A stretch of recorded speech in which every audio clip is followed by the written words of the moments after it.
right. Well, thank you all for coming out this morning. We're going to get moving along to keep us as close to on target as we can. So, first of all, my name's Ted Astolfi. I'm with the Economic Council of Martin County. I'm their CEO. I'm also on the SEDS committee, which is why I was asked to moderate this panel. And just if you don't know what SEDS is, it is the Comprehensive Economic Development Strategy for our region, which is the Martin, St. Lucie, Indian River, and Palm Beach County. Sometimes people forget Palm Beach County is part of our region up here, but it is. And so many of you in the room may know that the Economic Council has been developing an aviation and aerospace talent pipeline. And the members of this panel are really our regional talent pipeline. These are the people that are putting the pieces together to provide talent to our workforce. We have with us today, to my immediate left, the program's a little bit long. It's Mr. Michael Corbett's the Vice President of Business Development at CareerSource Palm Beach County. I'm not going to go into their bios because they're in your program, and I want to speed this along a little bit. I have Rick Reeder, the Dean of Workforce Education and Development at Palm Beach State College. We have Dr. David Moore, the Superintendent of Indian River Schools.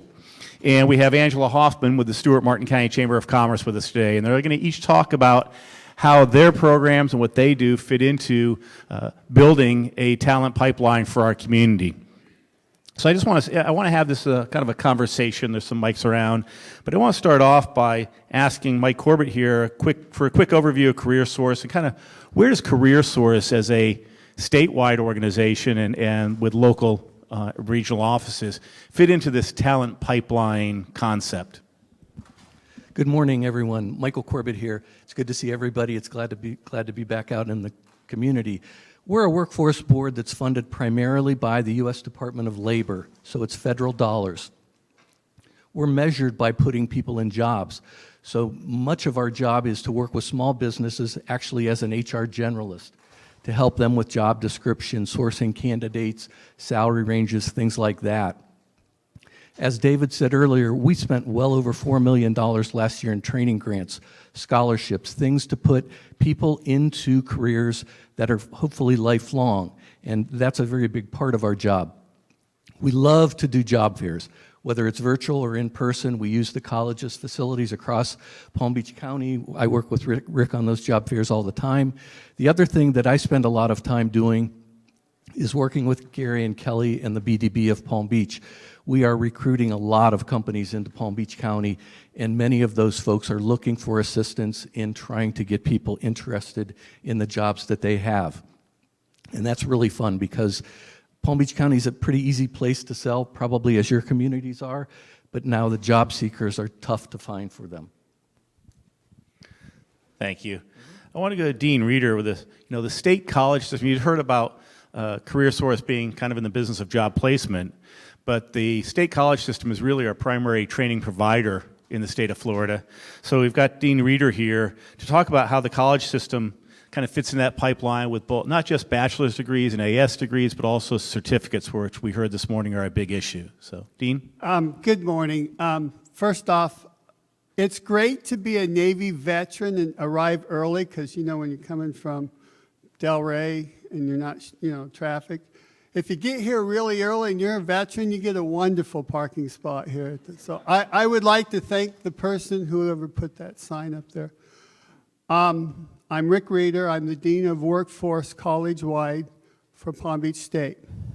I have degree, certificate, and trade programs all across my area. We have public safety with a police academy, fire academy, and all those areas.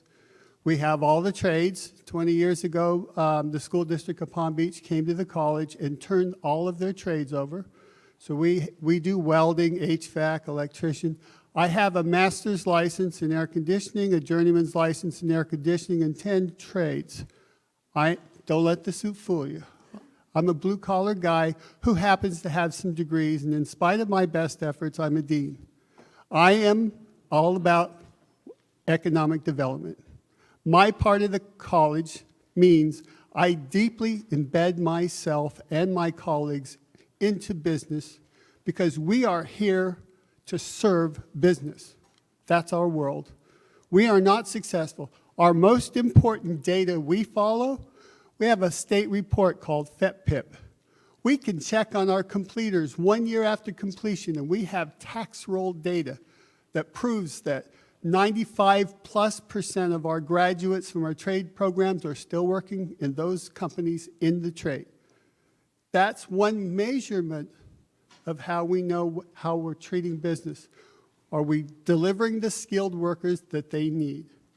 We had business come to us and want a program. We partnered with CareerSource. We partnered with the business. The business's scholarship, the students gave them part-time jobs, and CareerSource came behind with the 90 days of paid labor for the reimbursing the businesses, and everybody won. And now we have a thriving low-voltage program serving data centers and another alarm and all those access data control places, access control program, because we're dialed into business. We are nimble. We provide the workers that the businesses need. And we follow a lot of the data we get from CareerSource as well as listening to business. And we're not afraid of starting a program, and if it's not working, we're not afraid of shutting one down. Because we always want to be focused on what our businesses in Palm Beach County and the region need. Thank you. We heard a lot of data from Mr. Gillespie this morning. You talked about being responsive to business needs and listening to that data and looking at that data. And we've learned in Martin County that what gets measured gets improved. So those data points, those measurement points are critical as we move forward. But of course, the primary feeder into our college system was our high school system, our school districts. And today we have Dr. Moore here from Indian River County Schools to talk about that. I'm famous around Martin County for saying there's really only three options after you graduate high school. First of all, you got to graduate high school. But there's three good options. One is military, one is going off to college, and the other is to go directly into the workforce. And so, Doctor, I'd like to ask you a little bit about the CTE programs, your apprenticeship programs. I know you have a lot of those. If you can talk a little bit about what you're doing in the school districts to help prepare our workforce. All right, good morning. So School District of Indian River County. Did I not do that? Yeah, oh, wow. Hold it closer. Hold it closer. School District of Indian River County, we're in the process of re-envisioning what public education looks like. So I began in Indian River County 44 days before the pandemic hit, and was attracted to Indian River County for all of the right reasons, one of which was the opportunity to engage with a community who really believed in the need to look at what public education is to ultimately transform it. So as we have a conversation about finding careers and placing individuals into careers and the struggles that we're all having, we have to problem solve down and look at the public education system. And fundamentally, it can't be the yellow cab system of transportation, the old, slow way of doing things. We need to transform what public education looks like. Sitting students into a classroom and allowing them to be in one space based on a bell schedule and take content areas based on the needs of the system versus the needs of the students is fundamentally not how people go to work today. So if we're really going to be drastic in how we're going to solve some of the problems that we're talking about both this morning and this afternoon, it's looking at public education and reinventing that space. And that's what we're doing in the School District of Indian River County, looking at our community and creating a true program that is driven by the needs of students and not by the needs of adults. And then looking at vocational programmings, one of the things that we've done over the last 2 years, even in the midst of the pandemic, was not to take our foot off the gas pedal, but ultimately to push it down. And we didn't want to lose the opportunity to leverage the crisis of the pandemic to rethink how we're pushing out new programming. So we're going to push out about 5 different programs at our technical college, really looking at where are the jobs at. And we're going to look at opportunities to embed those programs across our school system. So it isn't, you just have to go to this one place to get it, but you can ultimately embed it and infuse yourself into the school of choice, while at the same time getting those programmings, really becoming flexible in what we're offering to students to ensure from K all the way through graduation, post-secondary experience, they understand the options that are available to them, and they see a direct connect between that vocational program and $50, $60, $70, $80,000 jobs. And it is the responsibility of the school system, the responsibility of the community, really to have those conversations. It's just not a 4-year degree. When I was in Miami, Google would come in and recruit kids and say, don't go to college, just come with us right now. And they were very, very successful in doing so because they wanted to train them right their way versus the old, broken, confined one way of doing things. So thank you for having me. Looking forward to getting the conversation. Thank you. I like your word of using the word of connect because we're going to hear from Angela Hoffman here, who's with the Stuart Martin County Chamber of Commerce and has developed a new innovative workforce development system to really make those connections between the potential employees and those job opportunities are actually not just in the county, but in their neighborhoods. So, Angela? Yes, thank you, Ted, and good morning, everybody.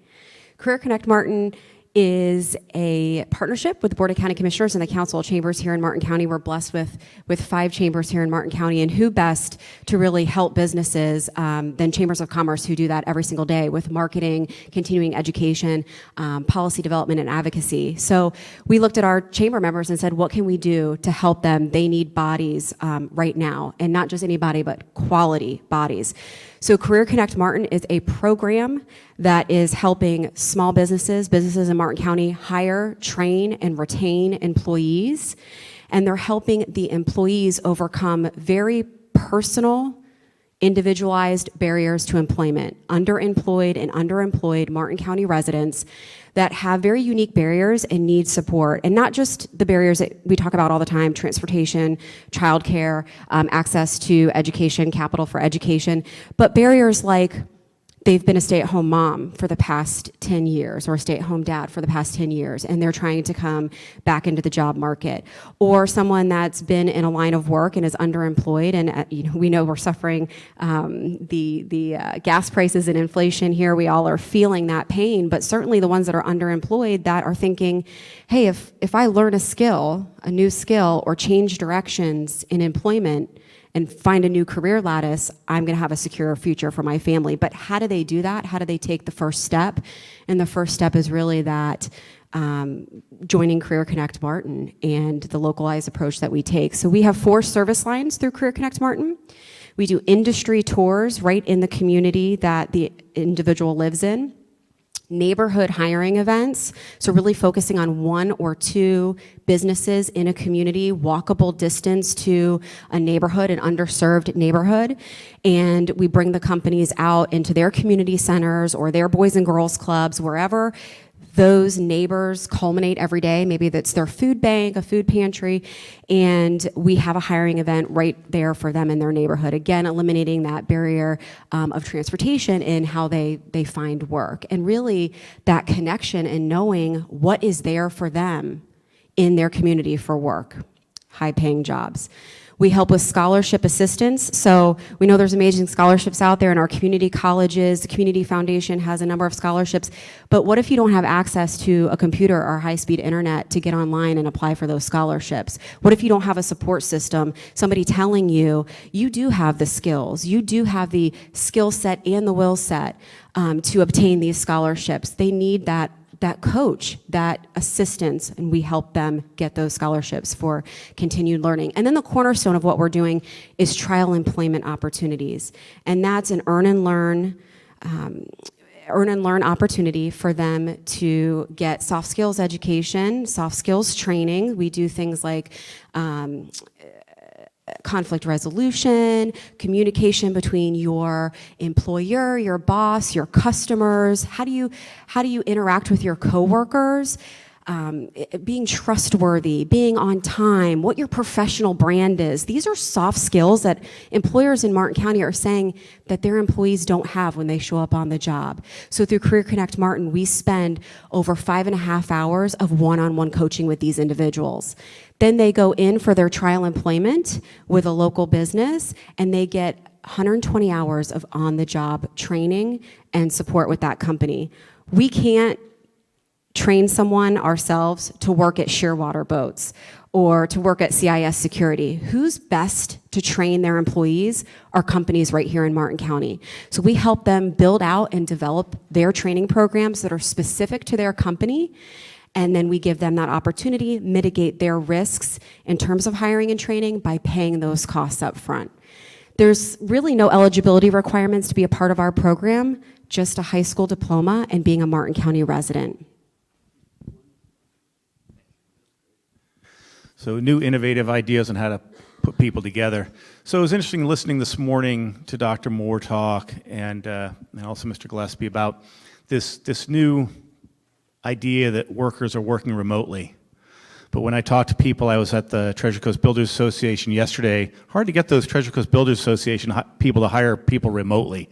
You got to kind of be on the job site building things, right? So we still have this whole traditional, if you will, workforce in trades, in our aviation sector, in our marine sector. They're hands-on workers.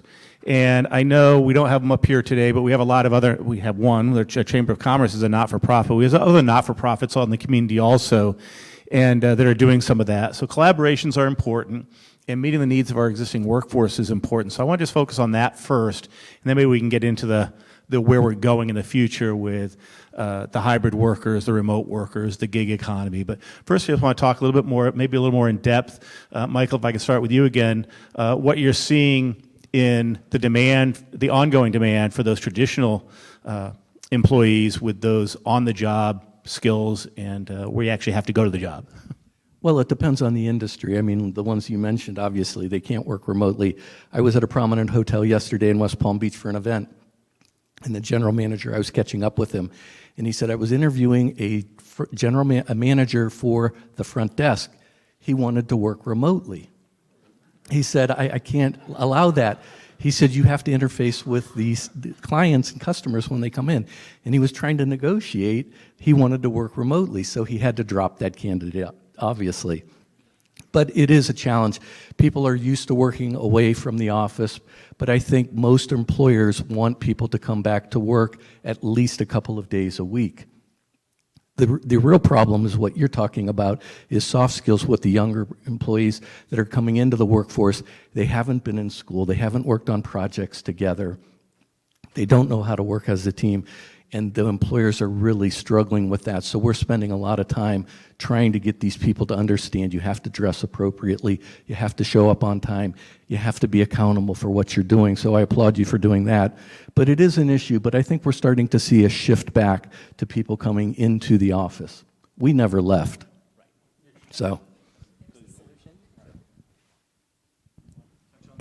Sure.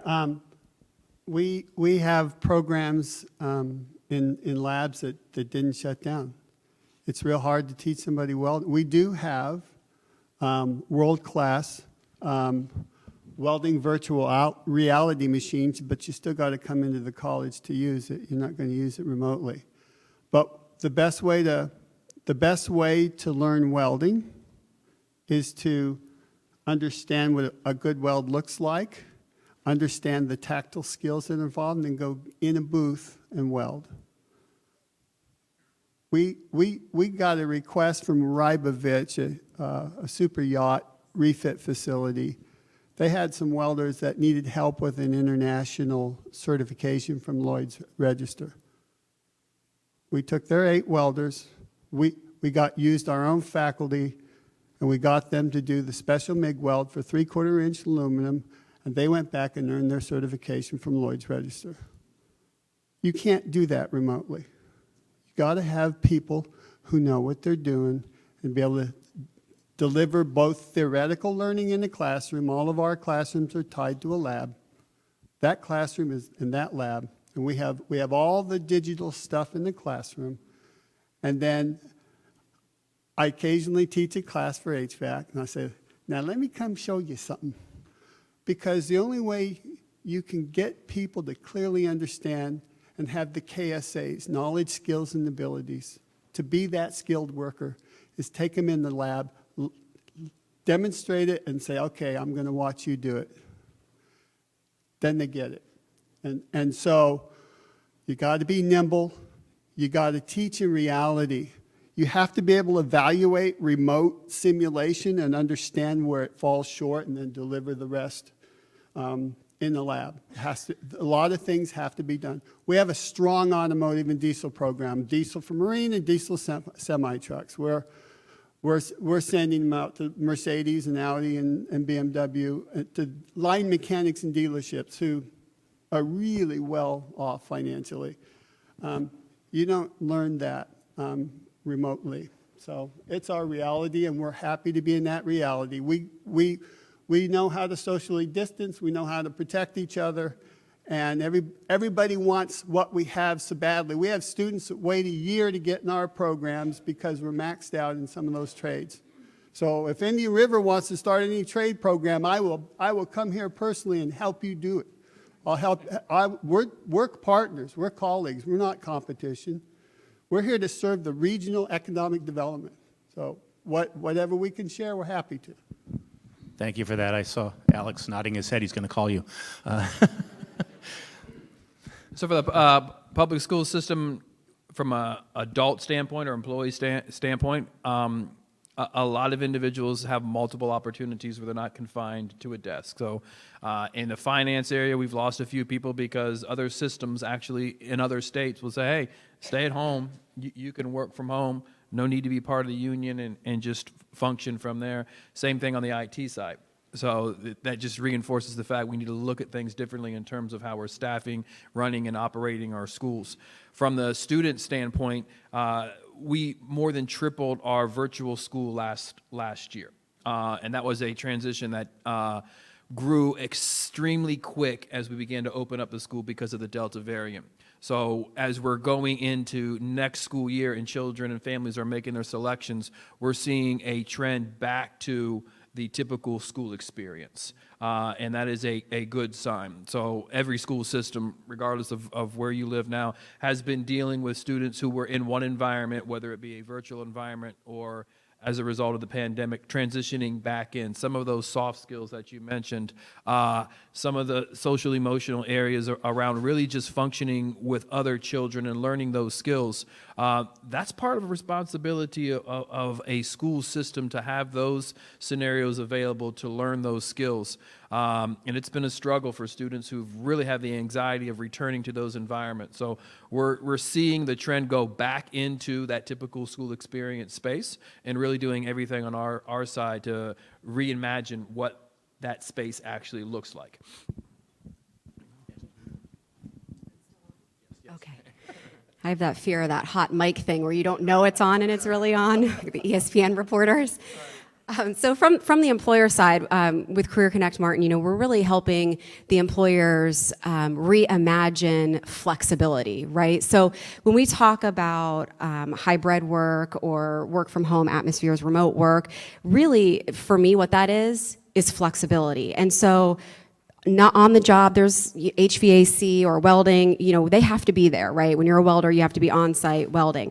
But there's still flexibility that the employers can offer their employees. And if you're not promoting that as an employer, they're skipping over your job listing, right? So it doesn't have to say remote work, but it could say, for example, for a manufacturing company, 4-day work weeks, 3-day weekends, or flexible hours to accommodate family schedules, right?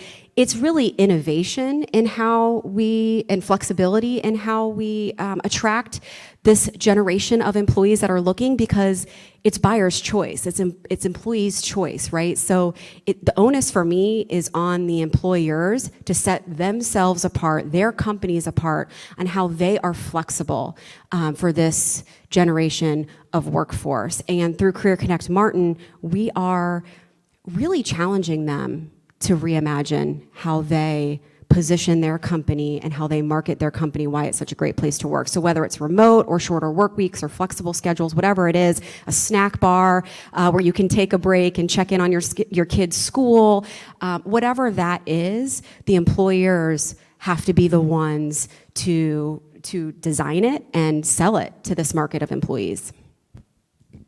Thanks, Angela. That's an important point. Mr. Gillespie this morning said there's a void of information between employers and job seekers.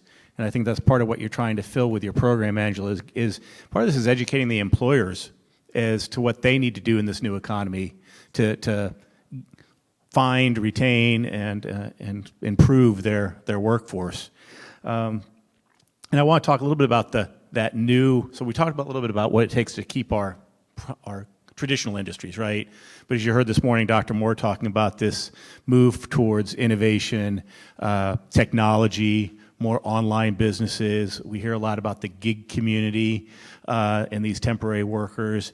And so I want to have you talk a little bit about how you're responding to those new markets and building the workforce for what we want in the future. We've talked a little bit about what we're doing for our existing base, but what are we doing for the next wave? You know, one of the things I hear a lot, and this goes back to welding too. I ran a third-party welding program virtually for a while under the VR hoods. And it's a lot of touch, feel, angle, distance from work, those types of things. A lot of physicality to that. But the other thing about welding or machining, when you're running a CNC machine, you really have to kind of understand the concepts of X, Y, Z axis. It's a kind of a right.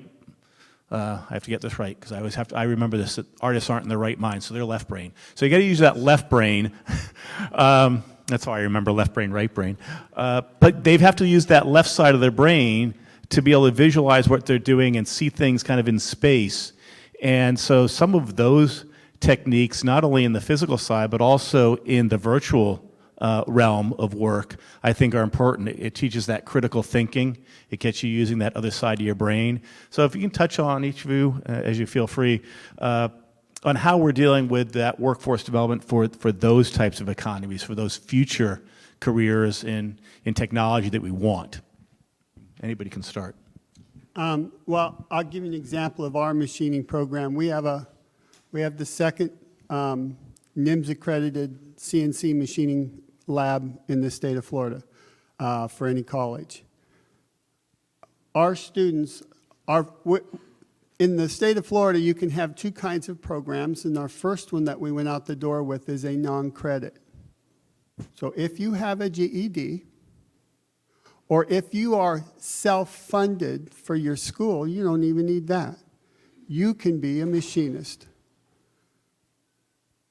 It's 1,500 hours. The student learns precision measurement, micrometers, dial indicators, all those specialized tools. Then they learn manual lathe, manual machining, old-fashioned machines. On Navy ships, I used to have to make a pump shaft out in the middle of the ocean because our pump broke, and you can't walk to the store on a Navy ship and go get one. You got to sometimes make your parts, and you make a pump shaft. So you learn manual lathe, manual mill, and then CNC. But you also learn to program. You learn Mastercam, SolidWorks, and then you learn how to convert that three-dimensional AutoCAD drawing into the code that's a set of instructions that tells the machine how to cut the parts. We're not telling those non-credit students that they're doing calculus. We have another term for that. We call it treachery. We're telling them that they're removing chips of metal that are rotating on a machine. They get that. We do a lot of applied math because we're not here to scare students. We're here to build skills. So we use a lot of applied math and other ways to help them understand what they're doing. So they literally learn all of it from the drawing to coding the machine. They do a check on their syntax for their program. They stick the piece of raw metal in the machine, and then they release the hounds and make the part. That's non-credit. There's no general ed. They learn 30 hours a week machining. They finish in just about a year and a half. That's how we do technology. We are also an initiative right now. We're in a partnership with an amazing group, University of Florida, FAU, Intel, and Dell, and the American Association of Community Colleges for artificial intelligence. And we're going to build a class on AI for all. Because anything that's web-enabled, needs to have an algorithm inside that does self-learning of how to protect itself against hacks. That's artificial intelligence. Artificial intelligence for medical devices, artificial intelligence for programmers, data science. So we're rolling out a program with technical assistance from all those 4 groups or 5 groups in a really interesting partnership for AI. And we're actually going to have a course just like CGS 1100, Microsoft applications. You know, in the old days, you used to have a class where you learn Microsoft applications. You can go to LinkedIn Learning and learn that stuff. We're replacing that with AI for all. So everybody who's at our college is going to learn something about AI because we have, for example, Carrier, who besides making a really nice air conditioner, they're a global leader in the Internet of Things. And they're a wonderful partner for AI. So we're like all state colleges. And Indian River has a ton of success stories that I can tell you about. But we're a group of colleges. We're not ivory tower research universities. We're developing skilled workers at multiple levels of technology. Why? Because that's what our business asks for. And we're here to deliver the skilled workers that business needs. So we have to put together an annual targeted occupation list, looking at the industries that are rising and falling. And Peter Pignataro is very good at doing that for us on a regular basis. We look at that information, and we also serve on many advisory boards around the community, the colleges, the schools, and so forth. So then we say, these are the types of courses that are going to lead to these types of jobs. This is what we will pay for. So we try to get students to see the jobs that are decreasing and what are increasing and say, we'll be happy to transition you into those careers because they're going to be long-term, good-paying careers. And it's pretty straightforward, and a lot of students then take advantage of that. And it's good for the community because we're very flexible with that as we go forward. Just for me, reinforces the simple fact that, you know, we need to completely transform what public education looks like. So as I listen to my fellow presenters speak, providing the opportunity just to provide a student the opportunity to know things simply is not enough. But the ability to problem solve, the ability to work together, really use higher level thinking in complex situations, 21st century learning skills, that's really has been the focus as we created our strategic plan. We know you need to have that basic information, but if the high school diploma only provides that basic information, you don't have the skills to put that knowledge to use, you don't have the behaviors to interact with others and problem solve, ultimately you're not going to be able to take access to a lot of the things that we're talking about. So really providing a foundation in terms of not just a minimum expectation of what a student knows, but the ability and behaviors to put to work what in fact they do know. Thank you.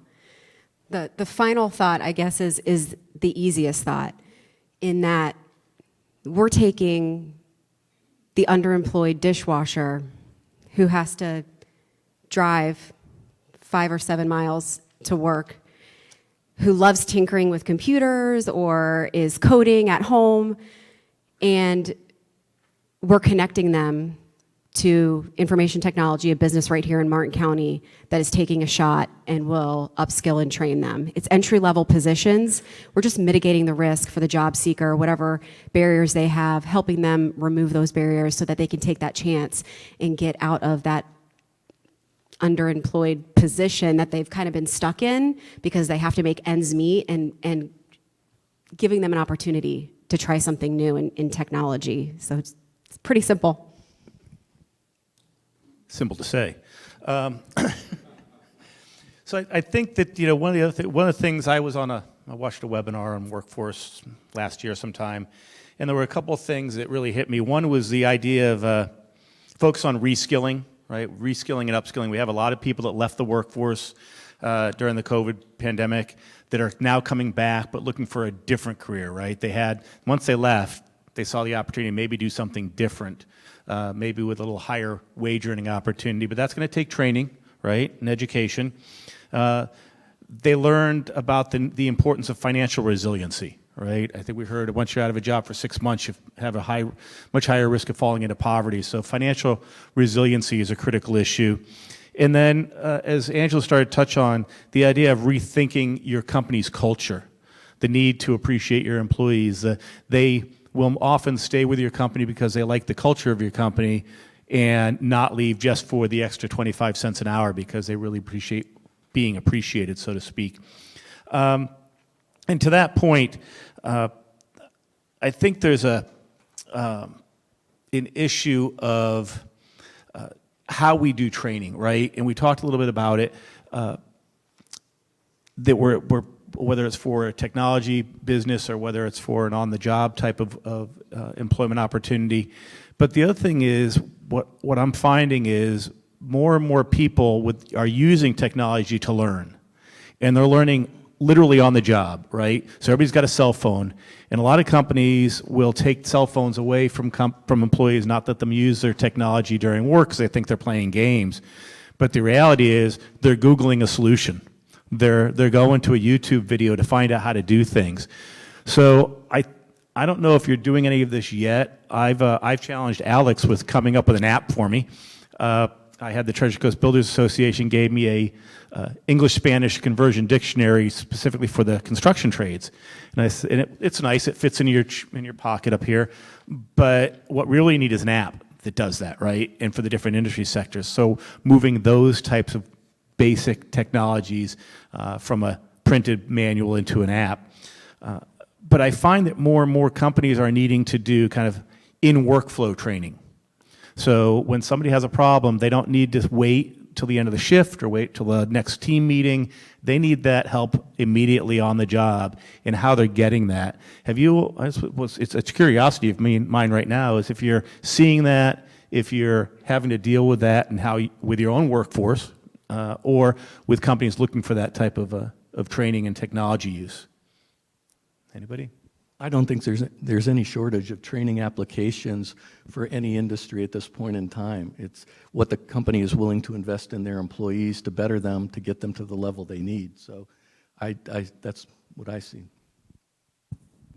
One quick example that comes to mind is a refrigeration technician working on a residential refrigerator. The new refrigerators, by the way, have computers in them. They also know how many times you open up the door, and they adjust how often the freezer defrosts based on how many times you open up the door. So if you're away for the weekend, the refrigerator knows to defrost less often, and that saves you energy. But a refrigerator technician troubleshooting a problem inside of a refrigerator will have an app that goes to their company's decision tree. So they go through the decision tree that helps them troubleshoot the problem. Once they have proven using diagnostic tools what the problem is, they scan the QR code on the inside door of the refrigerator, which takes them right to the part manual for that refrigerator. And then they place the order on the part, or they check stock at the warehouse for their own company. And they say, I'll be back tomorrow with the part. That's one of thousands of examples.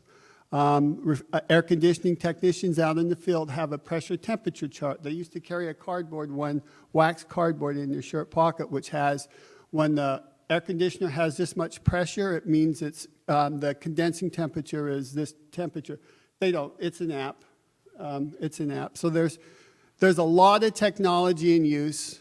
You know, in a car, it's not a computer on wheels. It's a series of computers on wheels, and you have to figure out which computer is acting up to trace down whatever set of circuits. You know, the LED lights on the back of my Audi has software that controls the back light. It's crazy, but that's reality. So for us, and I think it goes back to the point that was made earlier of redefining our space for our employees. And we have focused significantly on giving voice to our employees. You know we have a very clearly defined strategic plan. We know where we want to get within each area of our district strategic plan. But we don't want to force feed our employees on the development or support or the growth that they need. So really allowing them the opportunities to say, this is where I need growth, this is where I need to develop, and then us coming in behind there and supporting them in their own personalized need versus sit here and go to this professional development that has absolutely no connection to what you're going to be doing with students tomorrow. And that's just one small way in public education you can really build that culture of listening and respecting and honoring those who stand in front of students every day. Yeah, stand in front of students every day. Yeah. I was visiting a major employer in Martin County yesterday. We were designing their training program specifically for them. And I'm sitting with their head of training, and he's got his cell phone out. And every few minutes, he's looking at it and then answering a question. And I asked him, what's on your cell phone? Because at first, I'm like a geriatric millennial, so I was like, he's being so rude. He's looking at his cell phone. Is he texting with his wife? What's happening? You know, one time I can maybe forgive. He proceeded to show me his phone and tell me that nobody in the company has a desk phone. There's no such thing as a desk phone. From the person who is the receptionist in the front at security to the CEO, there is no such thing as a desk phone. Every employee has a cell phone. There is a folder or a widget on their phone from hiring. Each department lead receives video interviews that come right to their phone. So as an applicant is applying for a position in their department, they can immediately open that interview and watch that video interview and decide immediately if they want to bring that person back for a second interview. They have locations on their phones to find out where their partners are in this manufacturing company. Are they in the marketing department? Are they down on the floor in production? Are they in mailing? There's no time lost in how they connect with each other as a team, how they hire and bring new people into the company. Their training is all done on videos. We solidified our 120-hour training program with this company, and he immediately took me downstairs into their video production lab, and we did a 5-minute video on Career Connect Martin for their department leads to understand what entry-level positions they'll be offering, what that training program is going to look like. And that HR training head that I was sitting with, he didn't have to go to 12 different department heads and explain 12 different times the new program that they were implementing in this company. It happened almost immediately. If you're working on analog desk phones and the typical ways that you train, you're doing it wrong. Cut those costs and invest in the technology in your company, again, super simply put, right? So that you can keep up with the Joneses. So I'm going to, in a second, to keep us back on track, Stephanie, I'm going to wrap it up here in a second. But I just think that one of the things, we've heard a lot of what's going on, but I think one of the critical issues is the ongoing upskilling. And upskilling is probably only second to collaboration and creativity in the workplace. And creativity is a key issue there. But if you can take a minute, we'll go around the group here, and any last comments you want to offer up to the group. But I think if you can touch a little bit on the need for upskilling. We talk a lot about inclusion and diversity in our community, and I think there's a lot of opportunity within those communities to take them from what might be a lower wage job through an upskilling opportunity into a higher paying job, a more in-demand job. And so if you can touch on that, and then whatever closing comments you want to make, you're welcome to. And we'll start with you, Dean. Upscaling is important. That's why continuing education is important. Our public safety, where we have our police academy and criminal justice and CSI, all that stuff, we get we get folks coming back from all over the state to come to our college for their refresher training to renew their certifications. Same thing with trade students, same thing with engineering, technology, medical, all of those areas. There's a healthy need for a lot of continuing education. You got to keep your skills up. And my last comment is I want to update all of you on one thing. There is an old adage that says either a trade or a college degree.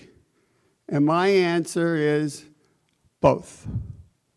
If you want to become an advanced technician, for example, we have engineering technology students right now who are getting a $50,000 a year paid internship to get their 2-year degree while working at really big Fortune 100 defense contractors in Palm Beach County for an AS degree. An AS in some worlds is an advanced technician.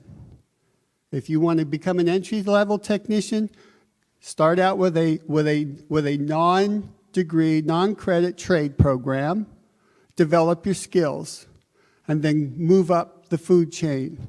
If you want to go from being a residential air conditioning technician to an energy management person who controls the energy in a commercial office building, you need an AS degree. So it's not a trade or a degree, it's both. What I tell parents, let me ask you one question. Would you rather have your child waiting tables while they're going to school, mostly on your money, or would you rather have them financially reliable and financially resilient while they're getting their college degree? And oh, by the way, that trade will stay with them for the rest of their life. No matter what happens in the economy, they can feed themselves. I think the both is a better answer for everybody. So we work with a lot of different people, young people, old people, displaced people, seasoned workers, and we always tell them never stop learning. And that's what's good about the workforce system is we can help them usually pay for a credential certificate to get to the next level. And that's going to keep them in a career, hopefully, even if they do transition, they'll have those certifications to fall back on. But I see every industry trying to help people upskill and train, whether it's healthcare, IT, logistics, distribution, manufacturing, IT, telecom, it doesn't really matter. Most people have to upgrade their skills to stay relevant, in my opinion. And I see a lot of young people now that want continuous education. They're striving to continue to learn. And I think that's something that maybe be changing too. And in the K-12 space, we fully understand we're preparing students for careers and jobs that don't yet exist. So when you say upskilling, it really, for us, is creating lifelong learners and ensuring that we build the skills in the belief that a degree, whether it be a high school diploma, a vocational certification, is never going to be the end. It just becomes the key that opens the door, but the continuous learning and evolving within that career or within that space is a necessity in order to continue to grow in that industry. We need to ensure that that's the kind of graduates that we're producing. Someone who doesn't see any certificate as a finishing line, but ultimately a door-opening opportunity where the skills and the behaviors that they learned while in our spaces ensures their continued success. Thank you. Mike's hot. Mike's hot. I certainly agree with all my colleagues up here, and I think for me, it's super simple. Upskilling starts with a foundation of soft skills, and everybody needs that reminder of those soft skills or a refresher or support in developing those soft skills. With Career Connect Martin, we have partners in Bank of America. I'm looking down here at Tammy Matthew. Financial literacy, what do you do when you get that paycheck, right? Because when we're upskilling them and they're climbing that career lattice that we have together shown them that is available, and they have that will set to learn more and to continue their education and value that within their career, and they're climbing that ladder, when they get to that next pay level, what do you do with that paycheck? that foundation may not be there. And it sets that individual back when they get to that next position in their career, and now they're supervising. You know, the refresher and the soft skills on how they interact with colleagues at all levels is really important. And with Career Connect Martin, having that one-on-one coaching, the DISC profile that they get, that time with an executive coach, there's so many entry-level workers that haven't been afforded the opportunities. You know, we take that for advantage, all the different personality tests we've all had and mentors in life, but not every young person or person getting back in the workforce has a mentor, has a coach, has the opportunity to do a DISC profile. Where do they start? And through the Council of Chambers and the partnership with that we have with the Board of County Commissioners, it's just a starting point so that they can then focus on that upskilling because they have that foundation to get going. Thanks, Angela. I just want to kind of to wrap up on this. I think we thank you all, first of all, for your insights and your information. You know, I think that what we talked about up here today with workforce development and education is really the launching pad for our community, for our youth and our citizens in our community that are going to the workforce or trying to move up within the workforce. And the focus needs to continually be on learning. And if we're going to get people out of poverty, we're going to get people into better paying jobs, we're going to deal with equity and inclusion by working together on these issues. And I think and I don't want us to miss out on the mindful activities that help us too, the arts, the creative writing, the journaling, you know, I can't tell you how many people I know that have been either in a choir or played an instrument or do some type of art that are that creative class. And especially when we talk about the technology side of the world, or as I said, welding and some of those things, to use that creative side and apply that. And I don't want to lose perspective on that as well. But I think what I heard today was continuous learning, right? Obviously critical, but learning to look at, as Dr. Morris said, learning to look at learning differently, right? We can't get stuck in the old modes of how we do things, right down from public education all the way up to how we do our technology training, how we work with employers and employees as we get them placed. So I hope that was beneficial for you today. I know we've got a lot more to do today, but thank you all for being here, and thank you to our panelists.